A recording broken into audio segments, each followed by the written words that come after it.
रमन पहुंच चुकी हैं, बजट की कॉपी पहुंच चुकी हैं और इस बजट में क्या कुछ होगा, क्या संकेत निकल कर आएंगे, क्या एनपीएस और एटीसी में छूट की सीमा बढ़ेगी या आम आदमी को राहत मिलेगी, या फिर यह देखा जाएगा कि सरकार कौन कौन से सेक्टर में कितना बजट एलोकेशन करती है, क्या सरकार ग्रीन एनर्जी पे फोकस होगी या सरकार जो है खेत खलियान से लेकर इंफ्रास्ट्रक्चर में जाकर के। तमाम पैनलिस्ट इस वक्त मेरे साथ मौजूद हैं, मैं उनसे चर्चा करूंगा, समझने की कोशिश करूंगा। मेरे साथ राजीव जी भी जुड़ गए हैं, उनसे हम बात करेंगे। अजीत मेंडोला मेरे साथ मौजूद हैं, विनीत नाटा मेरे साथ पहले से ही मौजूद हैं और अजय जी मेरे साथ मौजूद हैं। मैं विनीत जी से और पूछना चाहता हूं क्योंकि उनको निकलना है। विनीत जी, जो रेयर अर्थ है सबसे बड़ी चीज देखी जा रही है, क्या सरकार रेयर अर्थ को लेकर भी कुछ प्लान कर सकती है और उससे सरकार को कैसे फायदा होगा? पीएम नेशनल क्रिटिकल मिशन के अंतर्गत रेयर अर्थ मैग्नेटिक मिनरल के ऊपर सरकार का अभी जबरदस्त फोकस है। इलेक्ट्रॉनिक व्हीकल, सेमीकंडक्टर एक्सेट्रा, इन इंडस्ट्रीज के अंदर में ये रॉ मटेरियल के तौर पे यूज़ होता है और प्राइमरीली आयात किया जाता था। तो इस सेक्टर में, इन मिनरल्स में सेल्फ सफिशिएंसी बढ़ाने के लिए और हमारा सप्लाई चेन लॉजिस्टिक्स सुदृढ़ रहे और ये इंडस्ट्रीज़ को ये जो रेयर अर्थ मैग्नेटिक मिनरल्स के का रॉ मटेरियल है, जो कच्चा माल है, ये पूरे साल अनवरत रूप से उपलब्ध रहे, इसके लिए सरकार से अपेक्षा है कि वो जो कंपनियां इस क्षेत्र के अंदर में काम करना चाहती हैं और इस प्रोजेक्ट्स लाना चाहती हैं, उनको बढ़ावा दिया जाए। ये एक बड़ा फैक्टर है रेयर अर्थ को लेकर, क्योंकि बहुत सारा ऐसा मिनरल्स है, क्रिटिकल मिनरल्स है जो देश की जमीन में, देश की धरती में छुपा हुआ है। देश के गृह मंत्री अमित शाह भी इस वक्त संसद पहुंच चुके हैं, प्रधानमंत्री का इंतजार किया जा रहा है, कैबिनेट पहुंची जा रही है। कैबिनेट में आपको बता दें, कैबिनेट में बजट को रखा जाएगा और उसके बाद फिर संसद में चला जाएगा। तमाम सारी चीजें हैं। अजीत मेंडोला मेरे साथ मौजूद हैं। मेंडोला साहब, एक और बजट, 8 साल में सरकार ने बजट को दुगना किया है, बहुत सारी स्कीम्स लेकर आई है और जिसमें ये कह सकते हैं कि रियायती भी दी गई हैं और लोगों को पैसा भी दिया गया है, लेकिन वही पैसा, वही सब्सिडी या वही फ्रीबीज अब सरकार की चिंता भी बन रही है। साथ में इस बात को लेकर भी चिंता है कि राजकोषीय घाटा है वो कैसे कम किया जाए। आप क्या मानते हैं? देखिए, चुनौतियां तो बहुत सारी हैं। सरकार ने जो योजनाएं चलाई हुई है उसमें पैसा तो लगता ही है। अब आप समझिए कि जो फ्री अनाज बांटा जा रहा है 80 करोड़ जनता को, गरीब जनता को, वो भी एक बड़ा वो है। लेकिन क्या है मनु जी कि लगातार चुनाव होते रहते हैं हमारे देश में। अभी 4 महीने बाद 4-5 राज्यों का चुनाव है। उन चुनाव को देखते हुए सरकार बहुत कड़े कदम अभी कुछ ऐसे नहीं उठाने जा रही है जो मुझे लगता है कि ये कोई घोषणा ऐसे करेंगे। अब आम आदमी किस चीज़ की चाहता है कि भाई बजट में जो पिछले साल इनकम टैक्स में जो छूट दी गई थी, क्या इस बार और बढ़ेगी, जैसे चर्चा बढ़ सकती है। दूसरा, किसान को जो सरकार उनको जो पैसा दे रही है उसमें बढ़ोतरी की भी उम्मीद लगा रहे हैं। तमाम देखिए, अब सरकारी कर्मचारी है, डीए बढ़ेगा, न्यू पेंशन स्कीम में क्या होगा जो आम आदमी को लेकर है। देखिए, मैं उतनी ज़्यादा बारीकी तो नहीं जानता कि इसमें जो बाकी आर्थिक रूप से जो जानकार बोल पाएंगे, लेकिन जो आम आदमी से जुड़े मुद्दे हैं, आम आदमी से जुड़े मुद्दे यही हैं कि भाई नई पेंशन स्कीम की भी एक चर्चा है, उसमें शायद गवर्नमेंट कुछ करने जा रही है। अब महंगाई बढ़ेगी घटेगी, देखिए कई चीज़ों पे तो फिक्स है मामला कि जो वैसी कीमतें हैं। अब इस बार हाँ, सोना चांदी को लेकर भी है कि भाई क्या जो नीचे आ रहा है, गिर रहा है। हाँ, जो इम्पोर्ट ड्यूटी है उस पर क्या होगा, तमाम चीज़ें हैं। किसानों को न्यूनतम जो उनका है क्या कहते हैं, न्यूनतम समर्थन मूल्य, हाँ, न्यूनतम समर्थन मूल्य पर क्या होगा, क्योंकि बड़ी हाँ, किसानों की मांग बनी हुई है। किसानों के लिए एक अर्थ से ये माना जा रहा है कि किसान सम्मान निधि तो सरकार बढ़ाएगी, लेकिन जो सबसे बड़ी मांग है न्यूनतम समर्थन मूल्य, क्या सरकार उस पर सोचेगी? जिस तरीके से जो केंद्र और राज्य के बीच की स्थिति है, क्योंकि लगातार आपने देखा होगा जीएसटी में कटौती हो गई है, उसके बाद जो राज्यों का जो घाटा है वो बढ़ गया है, राज्यों की आय कम हो गई है, राज्य लगातार कर्ज लेते जा रहे हैं, फ्रीबीज की घोषणाओं लगातार हो रही हैं, सब्सिडी दी जा रही है। क्या राज्यों पर अंकुश लगाने की कोशिश की जाएगी? ये तो माना जा रहा है कि बिजली को लेकर शायद 1 लाख करोड़ का एक फंड सरकार राज्यों को दे सकती है, लेकिन उन्हीं राज्यों को दिया जाएगा जो निजीकरण कर रहे हैं और उस पर उस दिशा में आगे बढ़ रहे हैं। तो ये कैसे स्थिति देख रहे हैं आप बजट की? देखिए, मेरा मानना ये है कि एक तो बजट पिछले 10 साल से अगर आप देखें, एक सोची समझी नीति के आधार पर चल रहा है। जी। ज्यादातर हमारा सब इंफ्रास्ट्रक्चर लेड ग्रोथ है। इंफ्रास्ट्रक्चर में पैसा लग रहा है जी। और उस इंफ्रास्ट्रक्चर के पैसा लगने से आगे बहुत सारी तरक्की हो रही है। That is what is happening ji. तो वो डायरेक्शन मुझे लगता है सेम रहने वाली है। पहली बात है कि वो डायरेक्शन, क्योंकि एक सोची समझी नीति है, वो हर साल उसमें कोई और आपको बहुत बता दें, मैं बदला। आपको रोकना चाहता हूं, देश के प्रधानमंत्री नरेंद्र मोदी इस वक्त संसद भवन पहुंच चुके हैं। देश के प्रधानमंत्री नरेंद्र मोदी इस वक्त संसद भवन पहुंच चुके हैं। उनकी नजरें टिकी हुई हैं और आपको यह भी बता दें कि सबसे ज्यादा बजट पेश करने वाली वित्त मंत्री निर्मला सीतारमण बन गई है मोरारजी देसाई के बाद।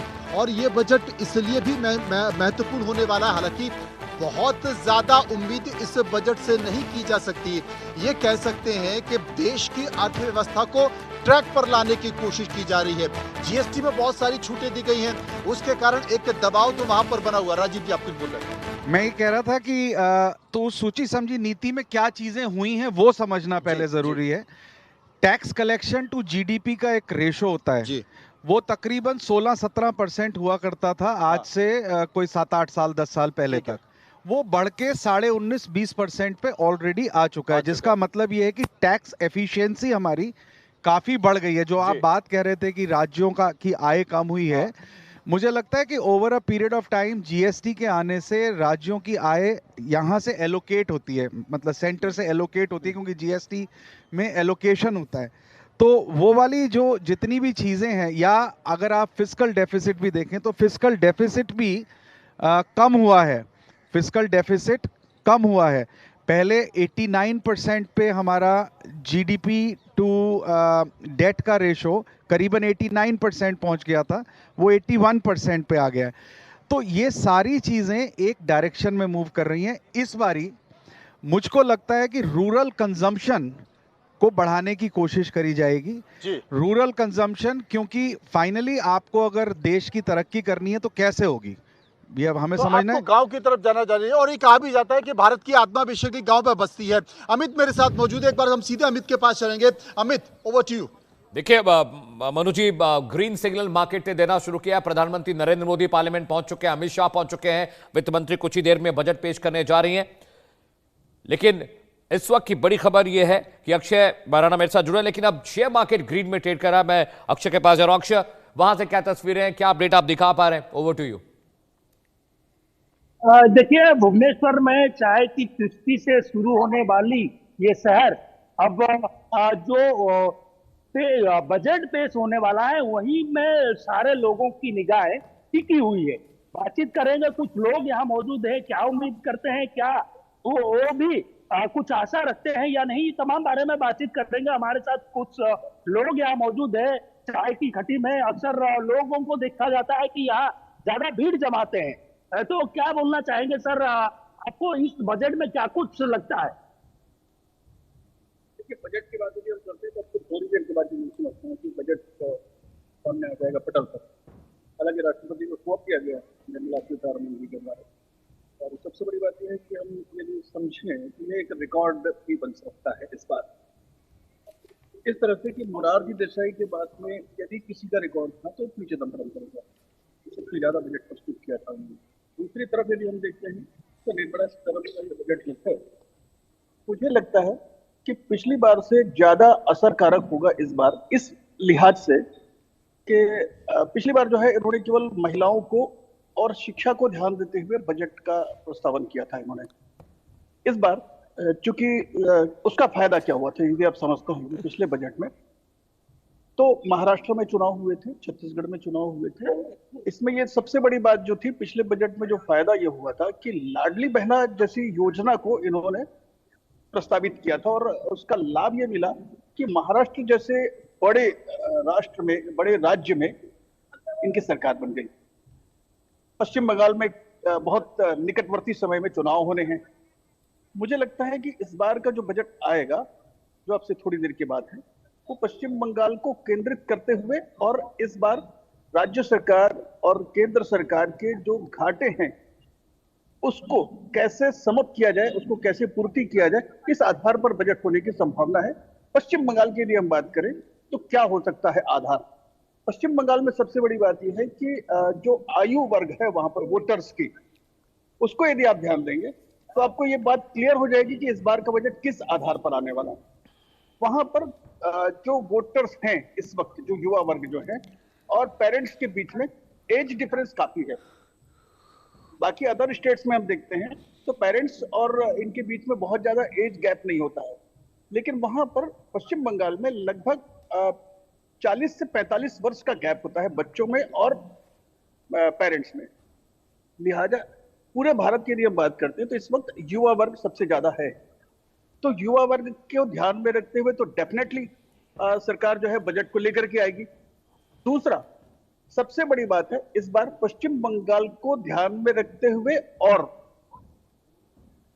ऐसी स्थिति में कि वहां पर कैसे इस बार सरकार भारतीय जनता पार्टी की बने। हालांकि बजट जो होता है वो तो सरकार का होता है, किसी पार्टी का नहीं होता है, लेकिन बजट जो है जिसकी सरकार केंद्र में होती है तो इस बात का ध्यान रखते हुए कि राज्यों में उनकी कैसे पैठ बढ़े, इस आधार पर बजट रहती है। जी देखिए पश्चिम बंगाल को ठीक है अक्षय, आप जो बातें बता रहे हैं, आई एम वेरी श्योर कि पब्लिक को लगातार उम्मीदें ये है कि उनके लिए राहत लेकर आए, लेकिन शेयर मार्केट अब ग्रीन ट्रेड कर रहा है। इंडिया न्यूज पर आप 360 कवरेज देख रहे हैं बजट की। संजय मेरे सहयोगी ने एक रिपोर्ट भेजी है, वो आपको देखनी चाहिए। मंत्री निर्मला सीतारमण बजट लेकर के पहुंच चुकी है पार्लियामेंट की सीढ़ी। निर्मला सीतारमण, उनके साथ में केंद्रीय वित्त राज्य मंत्री पंकज चौधरी भी मौजूद है। संसद के मकर गेट पर केंद्रीय वित्त मंत्री निर्मला सीतारमण पहुंच चुकी है। कुछ ही देर में कैबिनेट की बैठक शुरू होने वाली है, जिसमें कि कैबिनेट की बैठक में निर्मला सीतारमण बजट को रखेंगी और कैबिनेट से पास होने के बाद में लोकसभा में सुबह 11 बजे निर्मला सीतारमण देश के लिए बजट पेश करेंगी 2026-27 का। आप देख सकते हैं यहाँ पर निर्मला सीतारमण, साथ ही साथ वित्त राज्य मंत्री पंकज चौधरी बजट की कॉपी लेकर के संसद भवन पहुंच चुके हैं। तो इजारा है संसद भवन का, कुछ ही देर में बजट भी पेश होगा कैबिनेट की बैठक के बाद। Sanjay Sharma, India news, Delhi. तो आप संजय शर्मा की रिपोर्ट सीधे पार्लियामेंट से देख रहे थे। कुछ ही वक्त बचा है जब निर्मला सीतारमण बजट पेश करने जाएंगे, 10 बज चुके हैं। इस बीच देश की संसद में केंद्रीय बजट 2026-27 अब पेश होने जा रहा है। जी हां, बजट पर ग्वालियर के लोगों का क्या कहना है, बजट से उनकी क्या उम्मीदें हैं, संतोष सिंह की रिपोर्ट आपके लिए लेकर आए, देखिए। आज देश की वित्त मंत्री निर्मला सीतारमण बजट पेश करने जा रही हैं और लोगों की क्या अपेक्षा है ये जानने के लिए हम ग्वालियर के मध्य Pradesh chamber of commerce industry जो है वहाँ पर हम मौजूद हैं और यहाँ पे कई व्यापारी संगठन जो यहाँ पे रहते हैं और उनके पदाधिकारी हमारे साथ मौजूद हैं। वो क्या सोचते हैं बजट को लेकर, उनसे जानने की कोशिश करते हैं। प्रवीण जी, क्या चाहते हैं आप, बजट किस तरह का होना चाहिए? देखिए, बजट पूर्व सुझाव को संकलित करके Madhya Pradesh chamber of commerce and industries के माध्यम से केंद्र सरकार तक तय समय में हम लोगों ने पहुंचाया है और उसके अंदर जो बातें निकल के आई थी कि जीएसटी का सरलीकरण हो। जीएसटी एक जटिल कर प्रणाली है, लेकिन उसको हम अपनाना चाहते हैं, लेकिन उसका सरलीकरण होना चाहिए। वहीं आयकर का जो टैक्स रिज्यूम है, जिसको एक बार अपनाने के बाद स्विच नहीं किया जा सकता, तो टैक्स रिज्यूम में स्विच करने की अनुमति भी होना चाहिए। आम से लेकर खास जो लोग हैं उनको बजट से काफ़ी उम्मीद है। हालांकि मोदी सरकार जब भी बजट पेश किया जाता है मोदी सरकार द्वारा, तो कुछ ना कुछ चौंकाने की बात इसमें की जाती है। हालांकि कुछ देर बाद ये जो रहस्य है इससे पर्दा उठ जाएगा। फिलहाल अभी के लिए इतना ही। कैमरामैन रवि के साथ संतोष सिंह, इंडिया न्यूज़, ग्वालियर। तमाम तरह की चीजें देखी जा रही हैं और प्रतिक्रिया भी देखी जा रही है। अब हम सृष्टि के पास चलेंगे, लेकिन उसके पहले कांग्रेस के सांसद अशोक सिंह जी मेरे साथ जुड़ गए हैं। अशोक जी, बजट को आप कैसे देखते हैं, क्योंकि 8 साल में अभी तक सरकार ने बजट दुगना किया है। सरकार कहती है हमने खेत खलिहान पर भी ध्यान दिया, कृषि पर भी ध्यान दिया, आम लोगों पर ध्यान दिया। आप क्या मानते हैं? देखिए, आपको नमस्कार। और मैं ये कहना चाहता हूँ कि बजट जो है लगातार अभी जो आने वाला है उसमें जनता को, किसानों को सिर्फ निराशा के अलावा मुझे नहीं लगता कि कुछ भी हासिल होने वाला है। लगातार भारत सरकार पर कर्ज बढ़ता जा रहा है। 2000 मनमोहन सिंह जी की जब सरकार थी तब 55 लाख करोड़ था, आज लगभग 180 लाख करोड़ है जी। तो ये दर्शाता है कि क्या हमारी आर्थिक स्थिति क्या है। डॉलर की कीमत लगातार गिरती जा रही है और जिस तरह से आर्थिक स्थिति, किसानों को लाभ दोगुना करने की बात कही गई थी, आज तक किसानों को कितना फ़ायदा हुआ है ये पूरा देश जानता है। एमएसपी कानून बनाने की बात लगातार कही जा रही है, उसमें अभी तक एमएसपी कानून बनाने को लेके कुछ भी काम नहीं किया गया। किसानों को जो एमएसपी बढ़ाई जाती है, मुझे नहीं लगता कि वो सफिशिएंट है। तो किसानों को भी इसमें कुछ हासिल नहीं होने वाला है और आम जनता को भी इसमें कुछ नहीं मिलने वाला है, ऐसा मेरा मानना है। जी, शस्त्री हमारे साथ मौजूद है। एक बार शस्त्री के पास चलेंगे, वो तमाम लोगों के साथ मौजूद हैं, किसानों के साथ मौजूद हैं। किसानों की भी बात हो रही है कि किसानों को क्या वाकई फायदा होता है। Shastri, over to you.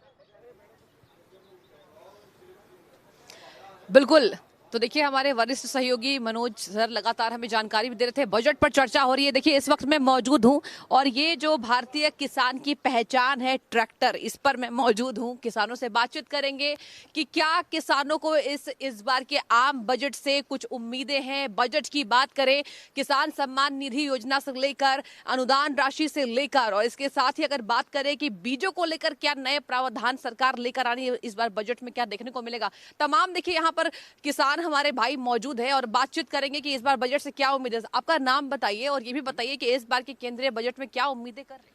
मेरा नाम सोरन प्रधान है, तो मैं राष्ट्रीय अध्यक्ष भी हूँ। एक संगठन हम लोग चलाते हैं, किसान एकता संघ। तो किसान की बहुत उम्मीदें सरकार से रहती है और इस बार ज़्यादा उम्मीद है कि किसान का पीछे बहुत नुकसान फसल का हुआ है। जो आपदा आई है उनमें बहुत नुकसान, धान की जो फसल हुई थी उसमें बहुत रेट नहीं मिल पाया, फसलें नहीं बिक पाई हैं। हम संघर्ष करते रहते इसी मसले पे। तो बहुत उम्मीद है कि सरकार किसान के बारे में प्रभावी बात सोचेगी, किसान की हित की बात सोचेगी और किसान के जो मूलभूत सुविधाएं हैं, बीज की रही हो या खाद की रही हो या जो संसाधन है किसान के, जो इंस्ट्रूमेंट है सरकार के किसान के, उन पे भी कोई सब्सिडी का कोई प्रावधान सरकार करेगी इस बार। इससे बहुत उम्मीद है हमें। बिल्कुल सब्सिडी का प्रावधान करिए। देखिए मनोज जी, ये किसान कहते नजर आ रहे हैं। ये बताइए कि आपको इस बार के आम बजट से क्या उम्मीद है सरकार से। बजट में कहा यह जा रहा है कि राशि को बढ़ाया जा सकता है। अगर हम किसान सम्मान निधि की योजना की बात करें तो 6,000 से राशि बढ़ाई जा सकती है 9,000 तक। अब देखने वाली बात होगी, कुछ ही क्षण इसमें अब बचे हुए। देखो बिल्कुल, जो किसान सम्मान निधि की 22वीं किस्त आने वाली है, पिछले वर्ष नवंबर में वो आ गई थी, लेकिन इस बार सरकार से हम अपेक्षा करते हैं कि उसमें कहीं ना कहीं वृद्धि होगी। अब ये सरकार यदि उसे नहीं बढ़ा पाती है तो सरकार की नाकामी है। हालांकि अभी सरकार की तरफ से मुझे लगता नहीं कि उसकी कोई आधिकारिक तिथि घोषित कर दी गई है सम्मान निधि की। अभी कोई घोषित नहीं की है फरवरी में देनी है या मार्च में देनी है। पर अब की बार हम पूरा देश उम्मीद कर रहा है कि इस बार ये इसमें वृद्धि की जाए। हाँ, देखिए यहाँ पर अगर हम बातचीत करें तो इंडिया न्यूज के दर्शकों को बताना चाहेंगे कि केंद्रीय मंत्री कृषि मंत्री शिवराज सिंह चौहान ने भी कहा है कि हम बीज बिल को लेकर आएंगे, जहां पर जब बीज खराब हो जाते हैं और इसके साथ ही अगर किसानों के साथ धोखाधड़ी होती है उस पर भी जुर्माना लगाया जाएगा। तो ये नए प्रावधान भी हम देख रहे हैं, बजट में भी इसको लेकर उम्मीद जताई जा रही है। इस बार सरकार से क्या अपेक्षा है आपकी? आप किसान हैं, बताइए क्या वो मूलभूत सुविधाएं हैं और इसके साथ ही अगर बातचीत करें तो इस बार के बजट में कितनी खास उम्मीदें 25-26 से आपको जोड़कर देखी जा रही है। भैया उम्मीद तो पूरी है, अब दे या न दे वो सरकार के अधीन है। उम्मीद तो है किसान है कोई ना कोई फायदा पहुंचाएगी, लेकिन वो तो लगनौरी बह के झूठे बहकावे वायदे न करें सब। देखिए यहाँ पर तमाम अलग अलग प्रतिक्रियाएं भी हैं मनोज जी, और कुछ किसान यहाँ ये कहते नजर आ रहे हैं कि हमें पिछले साल के मुताबिक इस बार के बजट से खास उम्मीद है, क्योंकि अगर हम बात करें तो एमएसपी को लेकर भी हमने देखा कि कैसे यहाँ पर बिल को वापस लिया गया। ये बताइए कि अगर बातचीत करें तो आपको कितनी उम्मीदें इस बार के बजट से, और इस बार कहा यह जा रहा है कि इस बार का आम बजट किसानों के हित में ही होगा, कुटीर उद्योग को भी सरकार जो है वो प्रावधान देने की कोशिश करेगी। किसानों की उम्मीद है। पहले मैं आपको अपना परिचय दे दूं। मेरा नाम देशा सिंह नागर, किसान एकता संघ का राष्ट्र उपाध्यक्ष। यहाँ दनकौर में आप लाइव कर रहे हो, तो सबसे पहले मैं ये कहना चाहूँगा कि मुझे उम्मीद है कि सब्सिडी का जो वो जिक्र आया है, तो खाद पे डीएपी है, यूरिया है, डीजल है, पोटास है,